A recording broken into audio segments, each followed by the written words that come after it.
There is a specific breed of human being who looks at the horizon and sees not a boundary, but a door. Most of us live our lives surrounded by safety. We have walls to keep out the wind. We have taps that deliver water. We have phones that connect us to millions of voices. We are the most connected generation in history. But the solo sailor is different. The solo sailor chooses to sever those connections. He chooses to step into a world that is fundamentally hostile to human life. The ocean is not a home. It is a desert of water. It is a machine of wind and wave that has no conscience, no memory, and no mercy. In 1981, Steven Callahan was one of these men. He was 29 years old. He wasn't just a sailor, he was a creator, a naval architect, a boat builder, a philosopher. He didn't just want to sail across the ocean, he wanted to understand it. He wanted to merge with it. He wrote, "The sea is the only place where I feel the weight of the world lift. It is the only place where I am truly free." But freedom has a price, and in January of 1982, Steven Callahan would pay that price in full. He would pay it with his body. He would pay it with his mind. He would spend 76 days drifting in a rubber raft the size of a bathtub. He would drift 1,800 miles. He would become the first man in history to survive more than a month alone at sea with nothing but a survival kit. But before the hunger, before the sharks, before the thirst that turns blood into sludge, there was the dream. And the dream had a name: Napoleon Solo. To understand the tragedy, you have to understand the boat. For a sailor, a boat is not an object. It is an extension of the self. It is a second skin. Steven Callahan didn't buy his boat. He birthed it. He designed Napoleon Solo in his mind before he ever laid a sheet of fiberglass. She was small, only 21 feet long. By modern standards, she was a toy. But she was built for a specific purpose: the mini transat, a single-handed race across the Atlantic Ocean. Callahan built her in a barn in Maine. He spent his savings, he spent his sweat. He worked with a material called cold-molded cedar and fiberglass. He wanted her light, but strong. He gave her a wide beam, nearly 8 feet, so she would be stable. He gave her a bright yellow hull so she could be seen. He named her Napoleon Solo. A joke, perhaps. A reference to the solitary nature of the emperor, or the spy from The Man from UNCLE. But the name was prophetic. Napoleon was an exile. Solo meant alone. As he sanded the hull, as he installed the rigging, he was building his own destiny. He was building the machine that would carry him to the edge of death. He felt an intense spiritual connection to the vessel. She wasn't an it. She was a she. She was the only thing that would stand between him and the abyss. Fall, 1981. Penzance, England. The starting line of the mini transat. This is not a race for rich men in yachts. This is a race for lunatics in corks. The rules are simple. The boat must be under 6.5 meters, 21 feet. You must sail alone. You must cross the Atlantic from England to the Canary Islands and then to the Caribbean. Callahan arrived with Napoleon Solo. He was an American in a field of Frenchmen. The atmosphere was electric. These men were gladiators. They were about to throw themselves into the autumn gales of the North Atlantic. The gun fired. 50 boats surged forward. For the first leg of the race, Napoleon Solo flew. She was fast. She surfed down the waves. Callahan was in his element. He slept in 20-minute bursts. He ate cold food from tins. He navigated by the stars. He felt the rhythm of the ocean. Lift, drop, surge, lift, drop, surge. But the ocean tests you. Halfway to the Canary Islands, the fleet was hit by a storm. Boats were dismasted. Rudders snapped. Men were washed overboard. Callahan fought the tiller. The waves were 20 feet high. Napoleon Solo was tossed like a piece of driftwood, but she held. He made it to the Canary Islands. He didn't win, but he finished. He had proved the boat could handle the ocean. He had proved he could handle the ocean. But he was tired, and the boat was tired. He decided to drop out of the race. He didn't need the trophy. He had scratched the itch. He decided to sail the boat home to America, slowly. A cruising voyage, a vacation. It was the most dangerous decision of his life. Because in a race, there are other boats nearby. There is a support network. Cruising alone meant he was truly alone. January 1982. The Canary Islands, El Hierro. The smallest, most remote island in the chain. Callahan spent weeks here, repairing the boat, stocking provisions. This period is crucial. It is the Last Supper. He walked the streets of the small fishing village. He ate fresh fish. He drank wine. He talked to the locals. He soaked up the sensations of land, the smell of dust, the sound of dogs barking, the feeling of solid ground that doesn't move. He didn't know he was saying goodbye to the terrestrial world. He stocked Napoleon Solo for the voyage home to the Caribbean. He was meticulous. He loaded 40 gallons of water, hundreds of pounds of food, corned beef, eggs, cheese, fruit, books, The Sea Wolf by Jack London, navigation manuals, his sketchbooks. He was an artist. He planned to draw the sea. He also loaded a small 6-man life raft, an Avon. He shoved it into a compartment near the stern. He looked at it and thought, I will never need this. Sailors hate life rafts. They are heavy, they take up space, and they remind you of failure. But he packed it, just in case. On January 29, 1982, he cast off the lines. He waved goodbye to a few fishermen on the dock. He raised the sails.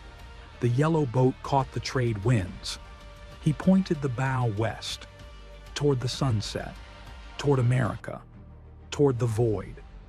The first few days were perfect. This is the siren song of the Atlantic. The Northeast trade winds are legendary. They are steady, warm, and reliable. They push you gently across the ocean. Callahan settled into a routine.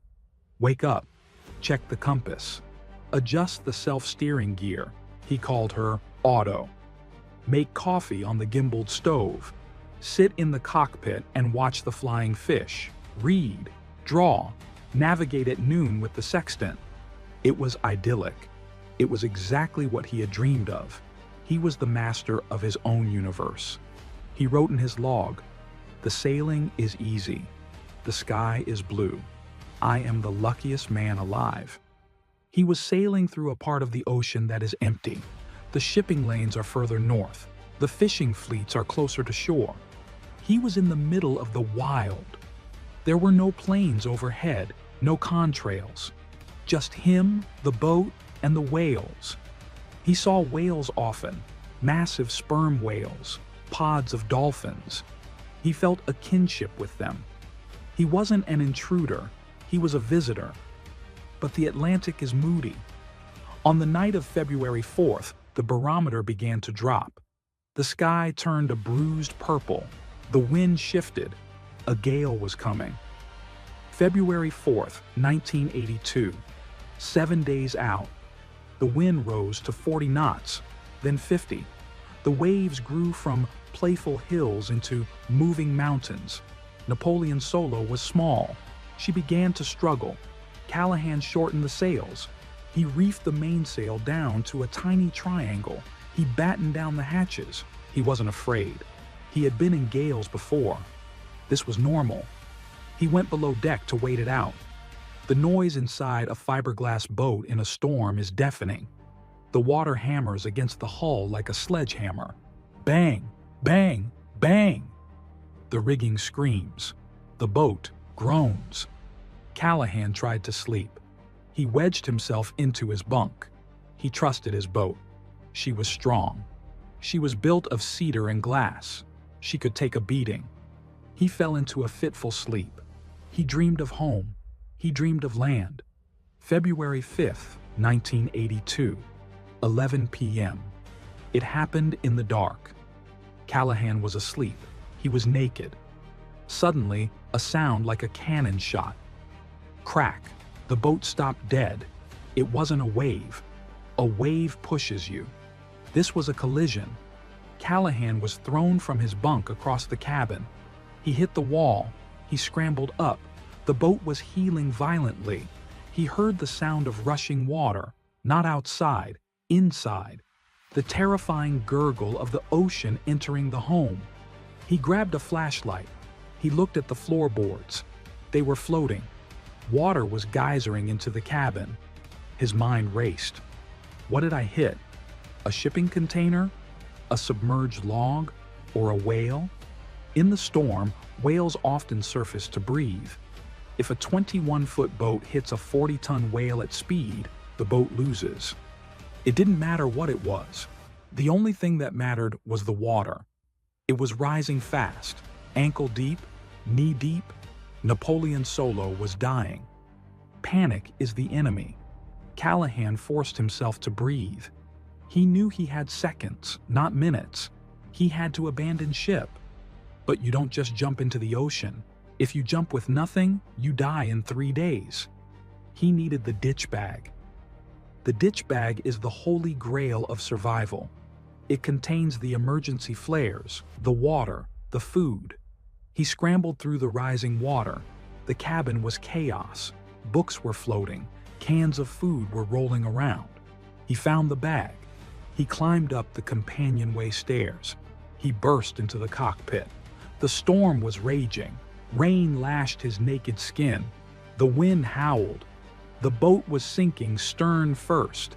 The bow was pointing at the sky like a tombstone. He grabbed the life raft canister. He pulled the cord. Whoosh! The raft inflated, a black and orange shape expanding in the dark.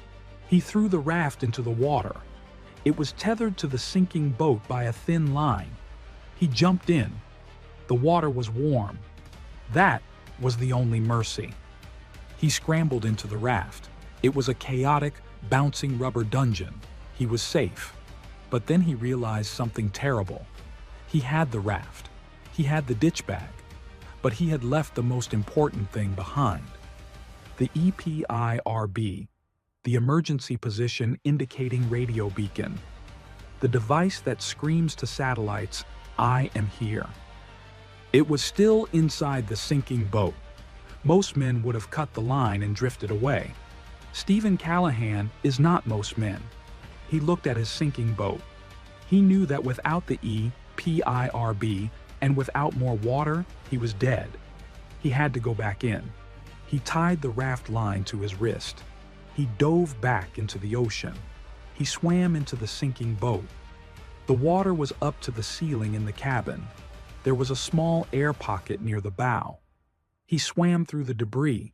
He was diving into his own grave. He felt around in the dark water. He found the sleeping bag. He found a cushion. He couldn't find the EPIRB.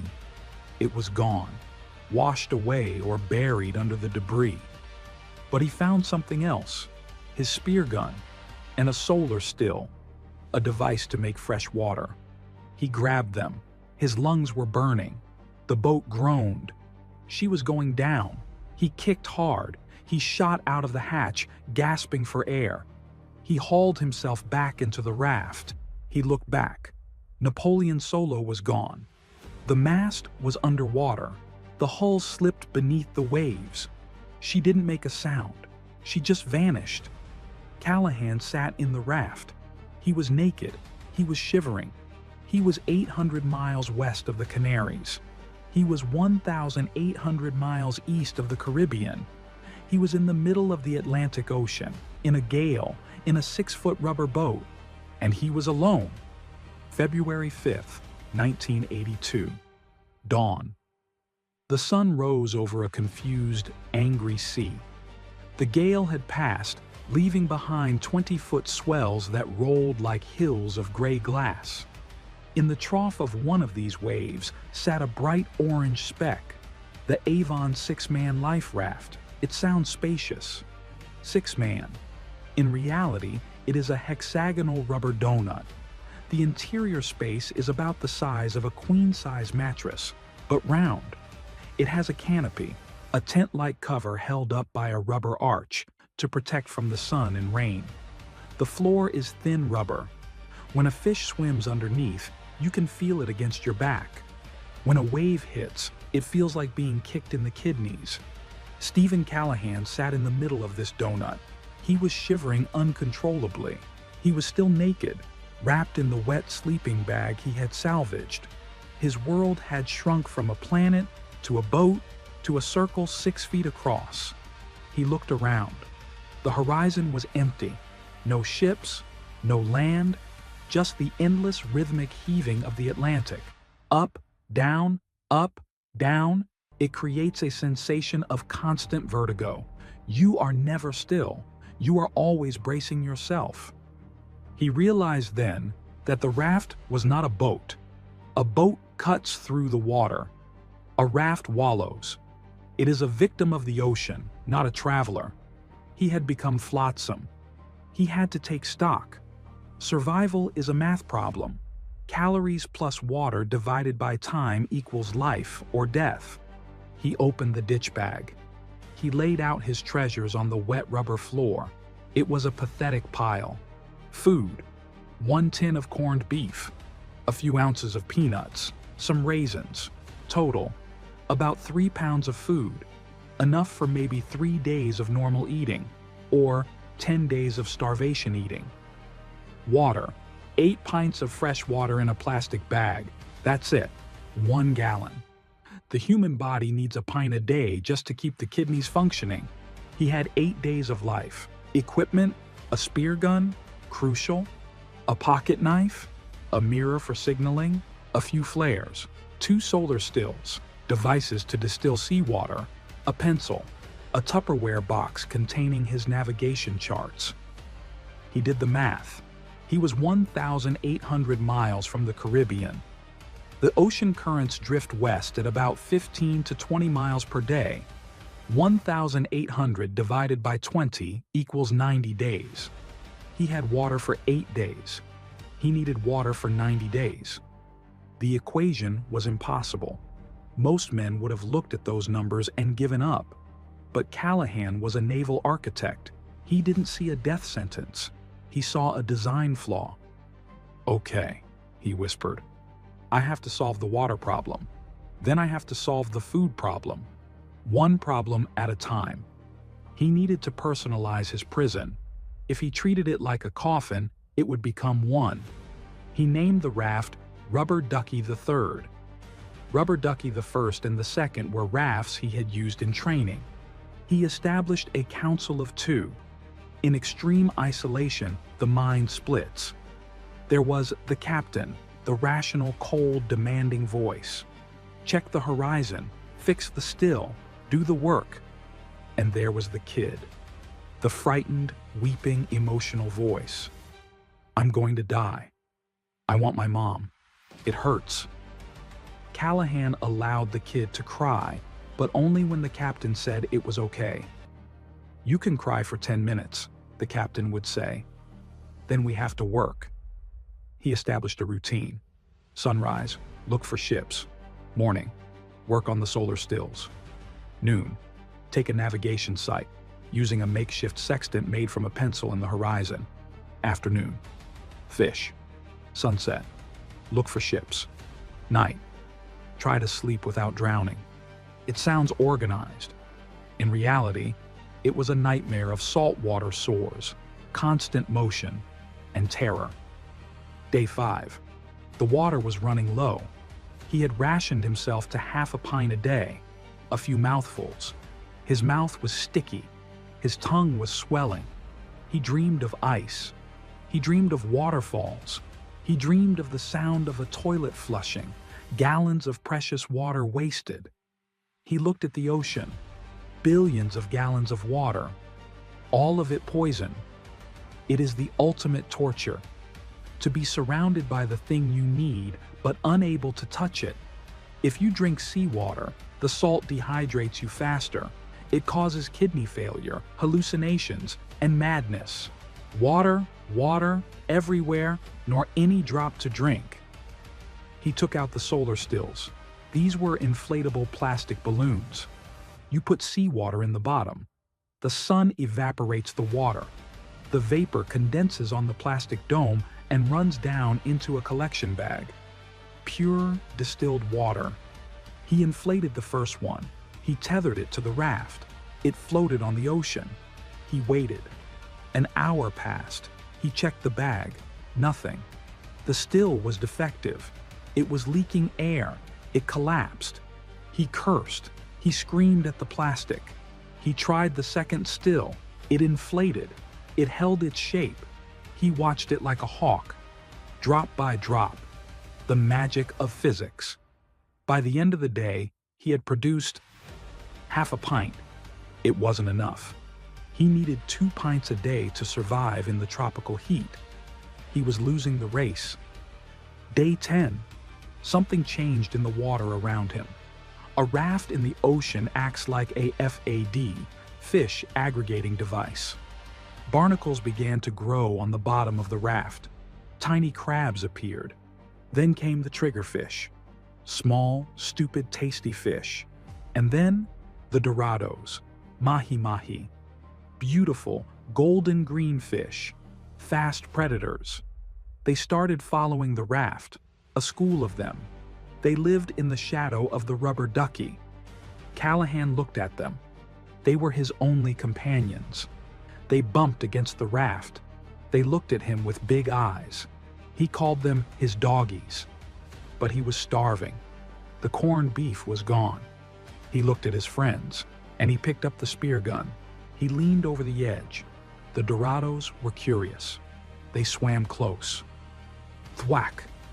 He speared a 5-pound Dorado. He hauled it into the raft. The fish thrashed violently. Its scales were sharp. It cut his legs. He had to kill it quickly. He hit it with a winch handle. He cut it open. He ate the raw flesh. It was sweet. It was wet. Fish lymph, the juice in the meat, is not salt water. It is fresh water. By eating the fish, he was drinking. He ate the eyes, fluid. He ate the liver. He ate the heart. He felt the energy return. He looked at the school of Dorados swimming alongside. They didn't leave. They didn't mourn their brother. They just kept swimming. Callahan realized, I am not a victim anymore. I am the top predator of this tiny island. But there is always a bigger predator. Day 14. It was night. Callahan was sleeping. Suddenly, a massive impact. Wham! The raft lifted out of the water. Callahan woke up screaming. He felt the floor. Was it ripped? No. He looked over the side. A fin. A gray shape longer than the raft. A shark. It wasn't attacking. It was curious. It was bumping the raft to see if it was edible. To a shark, the raft looked like a dead whale. A soft, rubbery carcass floating on the surface. Callahan froze. If the shark bit the raft, it would pop. If the raft popped, he was dead. The shark circled. Its skin was like sandpaper. He could hear it rasping against the rubber tubes. Scritch, scritch. Callahan grabbed his spear gun, but he couldn't shoot. If he missed, or if the shark thrashed, it would destroy the raft. He had to be passive. He sat perfectly still. He held his breath.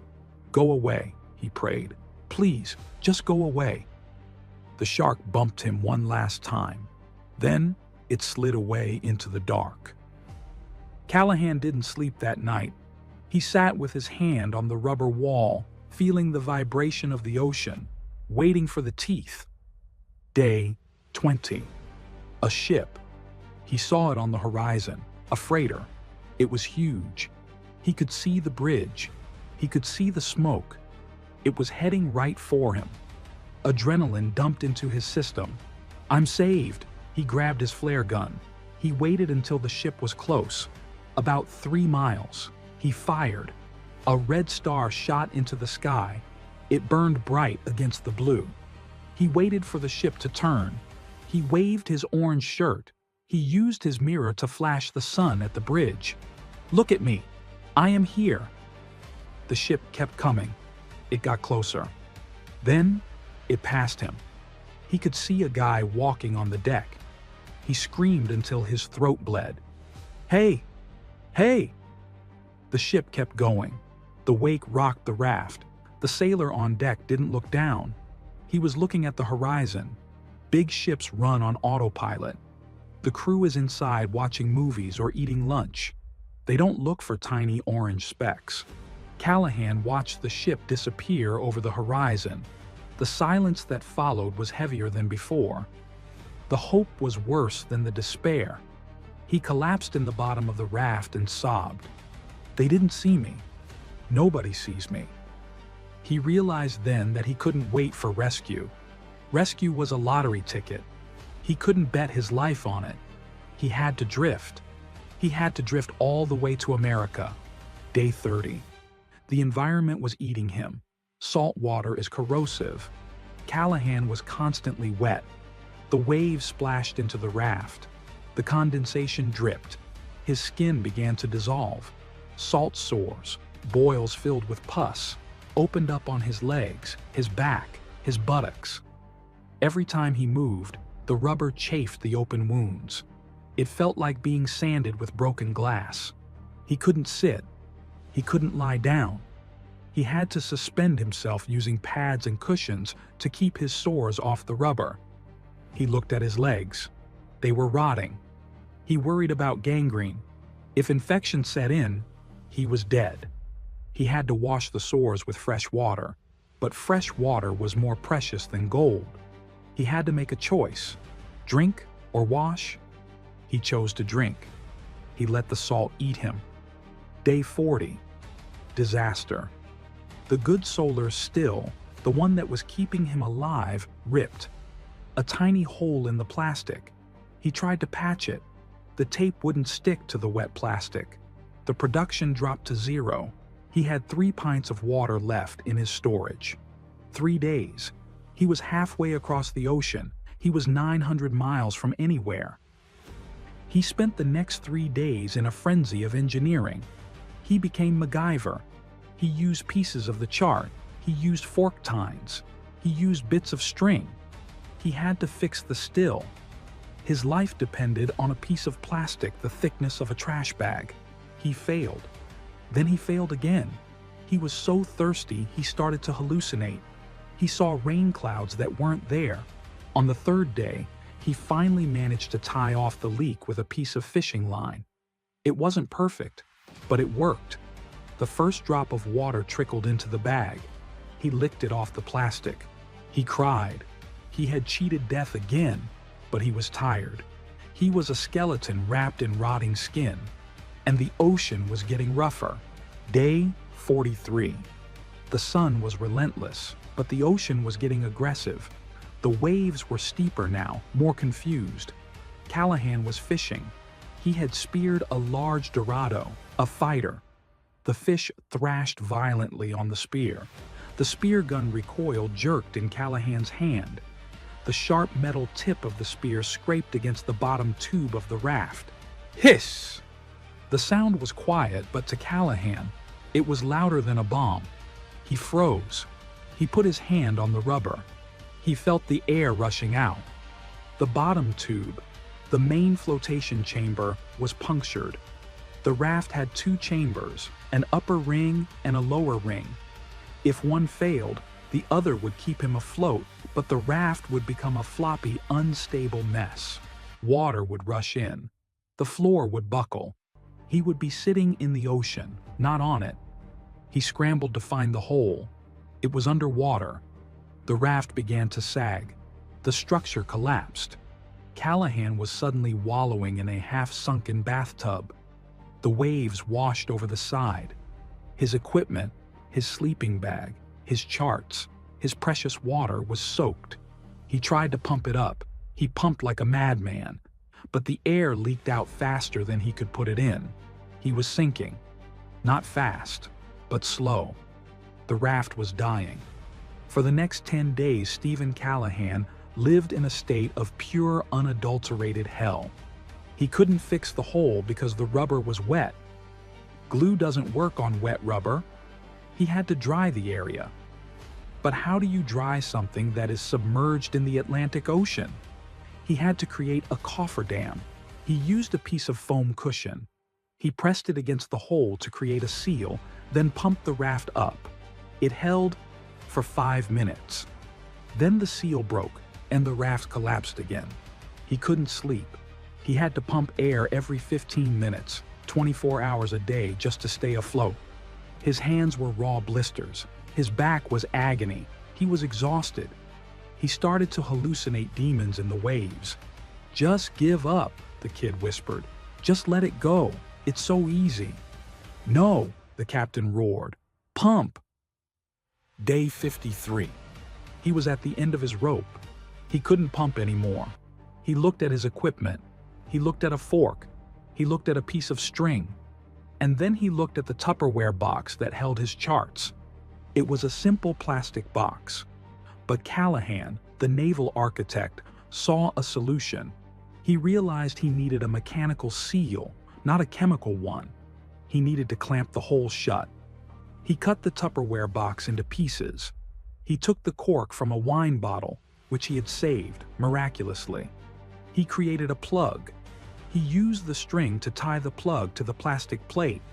He dove underwater, outside the raft, among the sharks. He pushed the plug through the hole from the outside. Inside the raft, he pulled the string. The cork pulled tight against the rubber. The plastic plate acted as a washer. He tied it off. He grabbed the pump. He pumped. The tube expanded. It got hard. He stopped pumping. He listened. Silence. No hiss. The patch held. Callahan collapsed on the floor. He laughed. A manic, broken laugh. He had fixed a life raft in the middle of the ocean with a Tupperware lid and a wine cork. He was a genius.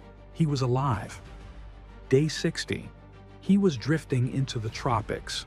The water was warmer. The sun was hotter. But the ocean was getting crowded. The barnacles on the bottom of the raft were now an inch long.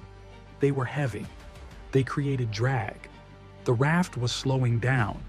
He had to scrape them off, but scraping them attracted the sharks. And the Dorados, his doggies, were getting aggressive. They were big now, 20 pounds. They started ramming the raft. They thought the barnacles were food. Bang, bang. Every time they hit the raft, Callahan flinched. "Stop it," he screamed at the fish. "You're gonna break it again." He started killing them, not for food, but for defense. He speared them in a rage. It was a war, man versus nature in a 6-foot ring. Day 65. His body was failing. He had lost 40 pounds. He looked like a concentration camp victim. His ribs poked through his skin. His eyes were sunken pits. He was so weak he could barely pull the trigger on the spear gun. But his mind? His mind had crossed a threshold. He wasn't afraid of death anymore. He felt a strange connection to the universe. He looked at the stars and felt he was floating among them. He realized that he was just another animal in the food chain. If the sharks ate him, it was just energy transfer. He wrote in his log, "I am a child of the sea. I am not separate from it. I am salt and water and light." He stopped fighting the ocean and started moving with it. He learned to predict the waves. He learned to drink the fish blood without grimacing. He had become a sea creature. Day 70. A bird. A magnificent frigate bird. It circled high above the raft. Frigate birds are land birds. They don't land on water. If they see a frigate bird, land is near. Callahan watched it. "Land," he whispered. He checked his charts. He was approaching the island of Marie-Galante, near Guadeloupe. He had drifted 1,800 miles. But there was a problem. The currents were pushing him north of the island. If he missed the island, he would be swept back out into the open Atlantic. He would miss the Caribbean chain entirely.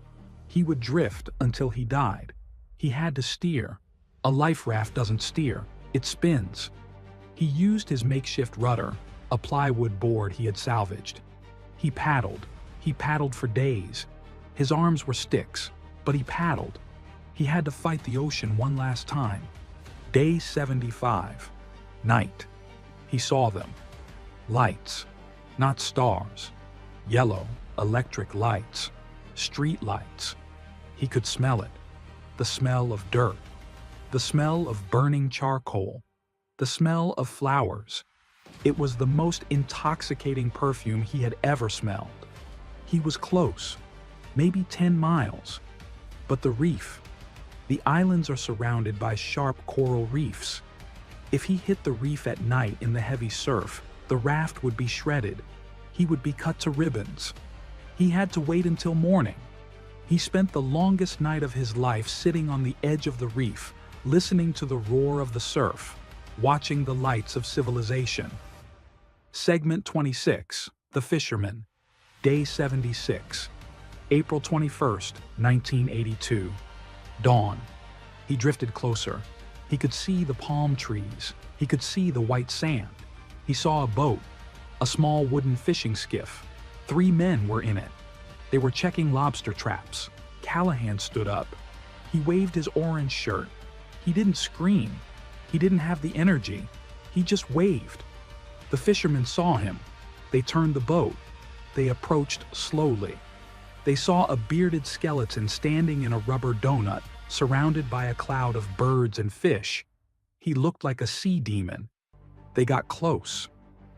"What you want, man?" one of them asked in broken English. Callahan looked at them. He tried to speak. "I am a sailor," he croaked. "I am in trouble." They threw him a rope. They towed him in. As the raft moved toward the island of Marie Galante, the school of Dorados, his doggies, followed him. They followed him all the way to the entrance of the harbor. Then, as the water turned shallow, they turned back to the deep. Callahan watched them go. "Goodbye," he whispered. "Thank you." They pulled the raft onto the beach. A crowd gathered. Callahan tried to step out. He couldn't walk. His legs had atrophied. His equilibrium was shattered. He fell into the sand. He grabbed the sand with his hands. He kissed it. It was hot. It was solid. It didn't move. The locals carried him to a hospital. They gave him water, ice water. He drank it. He felt it wash through his cells. He looked in the mirror.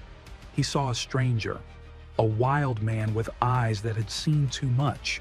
Steven Callahan survived 76 days. He recovered. But he never truly left the ocean. He didn't sell the story to Hollywood immediately. He wrote a book, Adrift. It became a Bible for survivalists. He went back to sailing. He designed more boats. He even consulted on the movie Life of Pi. He taught the actor how to suffer on a raft.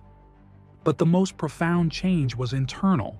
He realized that survival is not about conquering nature. It is about submission. It is about accepting that you are small and the world is big. In the final scene of the documentary, we see an older Steven Callahan today. He is sitting by the ocean in Maine. He looks at the water. He doesn't look at it with fear. He looks at it with love. He says, "People ask me if I hate the ocean. I say no. The ocean didn't try to kill me. It just was. And in that indifference, I found myself." April 21st, 1982, the ride to shore. We need to pause on the fishing boat. For 76 days, Steven Callahan's world was vertical motion, up, down, up, down. Now, he was on a wooden skiff. It cut through the waves. It had an engine. The vibration of the diesel engine felt like an earthquake to his sensitive nerves. The smell of the exhaust fumes, which most of us find noxious, smelled to him like civilization. It smelled like power. He sat in the back of the boat, wrapped in a blanket the fisherman gave him. He couldn't stop staring at the colors. At sea, the world is two colors, blue and gray. Now, he saw the green of the palms, the red of the roofs, the black of the asphalt. The colors were so vibrant they hurt his eyes. He described it later as technicolor psychedelia. He was suffering from sensory overload. His brain, starved of input for months, was firing every neuron at once. He was weeping, not from sadness, but from the sheer overwhelming data of existence. They landed at a small concrete pier. Marie Galante is not a tourist trap. It is a working island, agricultural, quiet. The people who gathered on the dock weren't looking at a celebrity. They were looking at a monstrosity. Callahan tried to stand up to shake the hands of his rescuers. His legs collapsed. His muscles had cannibalized themselves. The proprioception, the body's ability to know where it is in space, was gone. He had sea legs, in the most extreme sense. He couldn't function on a stationary surface. The fishermen, Paulinus, Jewel, and Albert, lifted him up. They didn't treat him like a piece of cargo. They treated him like a broken bird. There was a profound dignity in the exchange. They were men of the sea. They knew what the ocean could do. They didn't ask questions. They just offered support. They took him to the local hospital, a small, clean facility. The doctors cut off his rotting t-shirt. When they peeled the fabric away from his skin, it made a tearing sound. The salt sores had fused the cotton to his flesh. Callahan gasped. The pain was sharp, electric, and real. The doctors took his vitals. Blood pressure, dangerously low. Pulse, thready. Weight. He had lost 45 pounds. That's a third of his body mass. But the most terrifying thing was his skin. It was covered in hundreds of saltwater boils. Some were the size of golf balls. They were infected, weeping pus. The nurses began to scrub him. They had to scrub the salt out of the wounds to prevent gangrene. It was torture. Callahan lay on the table, gripping the sides, screaming. He had survived sharks and storms, but the sponge bath was the thing that almost broke him. Then came the hunger. His stomach had shrunk to the size of a walnut. He wanted a steak. He wanted a pizza. The doctors said no. If you eat solid food, they told him, you will die. Refeeding syndrome. If you flood a starved body with carbohydrates, the electrolyte balance crashes. Your heart stops. They gave him a glucose drip, then a teaspoon of sugar water, then a spoonful of yogurt. Callahan stared at the yogurt. He licked the spoon. The flavor exploded in his mouth, the sweetness, the creaminess. He cried over a plastic cup of yogurt. He realized that for the last 29 years of his life, he had never truly tasted anything. He had just consumed. Now, he tasted. Day 77. He had to make the call. His parents back in Massachusetts thought he was dead. He had been missing for almost 3 months. The Coast Guard had called off the search weeks ago. They had likely already held a memorial service in their hearts. A nurse brought a telephone to his bed, a heavy, rotary phone. Callahan dialed the number with trembling fingers. It took 3 tries to remember the sequence. The phone rang. Ring. Ring. His father picked up. Hello? Callahan opened his mouth. His voice was a croak. His throat was damaged from the salt. Dad? Silence on the other end. Dad, it's me. Steve. More silence. Then, a sound that Callahan would never forget. A gasp that turned into a sob. It wasn't a happy sound. It was the sound of a man being hit in the chest. The shock was almost too much. Steve? Steve? I'm alive, Dad. I'm in Guadeloupe. I'm okay. They talked for 3 minutes. They didn't say anything profound. They just checked that the other person was real. Callahan hung up the phone. He felt a massive weight descend on him. He wasn't just a survivor anymore. He was a son again. He had responsibilities. The simple, singular focus of survival was gone. Now, the complexity of life was rushing back. Night one in the hospital. Clean sheets, air conditioning, silence. Callahan couldn't sleep. He lay in the soft bed. It was too still. His inner ear was screaming. Where is the motion? Where is the wave? He felt like he was falling. The land sickness was worse than seasickness. The room spun, and the silence terrified him. In the raft, silence meant the sharks were circling. Noise meant life.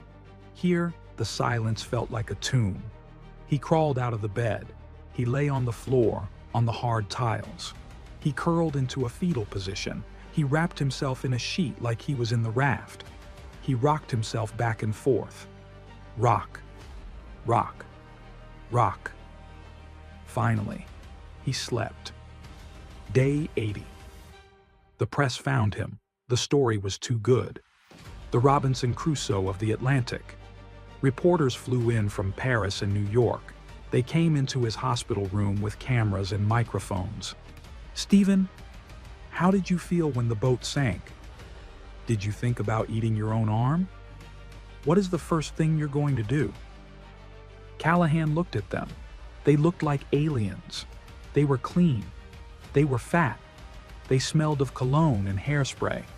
They wanted sound bites. They wanted a hero story. They didn't want to hear about the boils on his ass or the taste of fish eyes. He tried to explain the philosophy. I felt a connection to the fish. The reporters nodded, bored. Right, right. But did you fight any sharks? He realized then that no one would ever truly understand. He was a member of a club of one. He felt a sudden, intense loneliness, worse than the loneliness on the raft. On the raft, he had the Dorados. Here, he was a spectacle. Before he left the Caribbean, Callahan had to do one thing. He had to analyze why. He sat in his hospital bed with a notepad. He drew diagrams of Napoleon Solo. Why did she sink? He replayed the impact, the sound, crack. It wasn't a container. A container would have ripped the hull. The hole was localized. He deduced it was a whale, a sperm whale perhaps, or a pilot whale. The whale probably didn't even notice. It was a collision of two worlds, the biological and the technological. But why did the boat sink so fast? He realized his design flaw. The bulkheads, the internal walls, weren't watertight enough. He had prioritized living space over compartmentalization. If he had built her differently, she might have floated. He blamed himself. He wasn't just a victim. He was the architect of his own disaster. This guilt would haunt him for years. I built the coffin, May 1982. He flew home. The plane ride was surreal. He looked out the window at the Atlantic Ocean. It looked like a painted floor. He thought, I was down there. I was a speck down there. He arrived in Maine. It was spring. The air was cool and pine-scented. His parents met him. His friends met him. They had a party. There was beer. There was lobster. Callahan looked at the lobster on his plate. He couldn't eat it. He looked at the shell. He thought of the crabs on the raft. He excused himself. He went out to the porch. He looked at the trees. He touched the bark of a pine tree. He wept. He was experiencing survivor's guilt, but also survivor's grief. He missed the raft. It sounds insane. But in the raft, life was simple. It was pure. It was vivid. In Maine, life was complicated. Bills, taxes, small talk, traffic. He missed the clarity of the edge. Segment 38. The Reconstruction. The months that followed were a dark depression. Callahan couldn't work. He couldn't draw. He sat in his house. He kept a glass of water next to him at all times. If the glass was empty, he panicked. He started to have nightmares. Not of the sharks, but of the Napoleon Solo sailing away without him, of being forgotten. He realized he had to exorcise the ghost. He had to write. He took out his logbooks, the salt-stained, water-warped pages he had written in the Raft. He started to transcribe them. He decided to write adrift, not as an adventure story, but as a manual on how to live. He drew the sketches. He drew the layout of the raft. He drew the solar stills. The act of creation saved him a second time. By turning the trauma into art, he regained control over it.